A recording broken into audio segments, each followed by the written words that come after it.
आदरणीय प्रधानमंत्री श्री नरेंद्र मोदी जी के मार्गदर्शन में देश की नई संसद में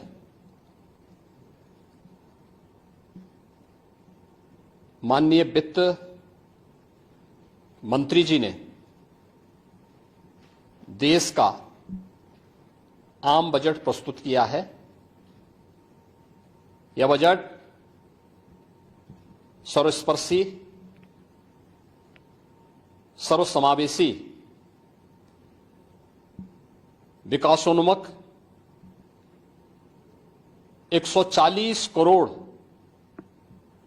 भारतवासियों की आशा, आकांक्षा और अमृत काल के संकल्पों को पूरा करने वाला सिद्ध होगा। आम बजट 2024-25 आत्मनिर्भर एवं विकसित भारत के निर्माण का एक आर्थिक दस्तावेज है। इस आम बजट में अंत्योदय की पावन भावना, विकास की असीम संभावना और नवोन्मेष की नवदृष्टि है।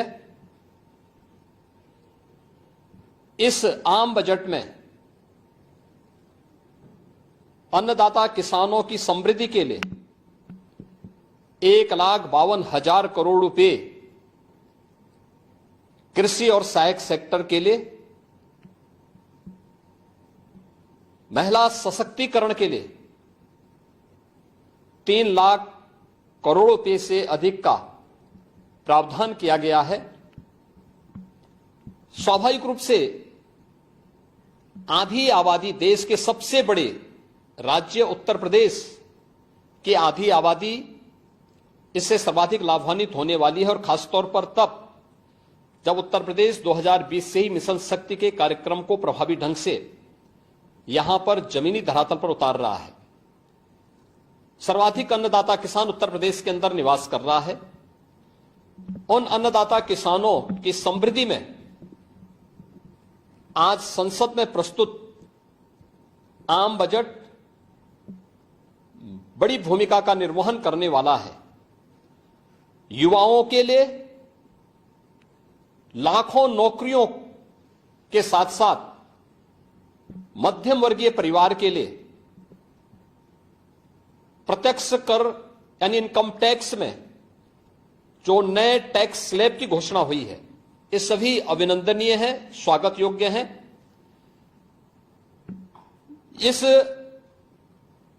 पूरे बजट को अगर मैं कह सकता हूं कि यह बजट भारत को $5 ट्रिलियन की इकोनॉमी में बदलने के संकल्प के साथ ही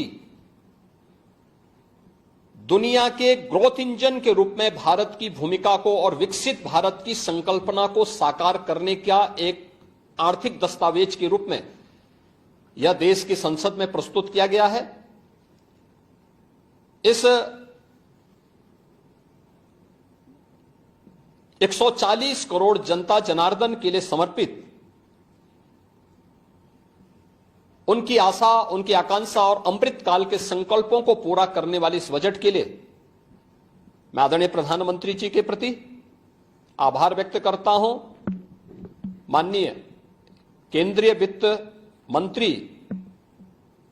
माननीय श्रीमती निर्मला सीतारमण जी को और उनकी पूरी टीम का मैं अभिनंदन करता हूं। मध्यम वर्ग को राहत देने के लिए इस आम बजट में जो उपाय किए गए उसको लेकर क्या कहना है? देखिए, मध्यम वर्गीय परिवार में टैक्स के बारे में सबसे बड़ी छूट आज उपलब्ध हुई है, और यह लंबे वर्ष समय से यह मांग चली आ रही थी। 3 लाख तक के प्रत्यक्ष कर यानी इनकम टैक्स में कोई भी टैक्स नहीं लगेगा। इसके साथ साथ अन्य जो स्लैब भी दिए गए हैं वे काफी राहत भरे हैं।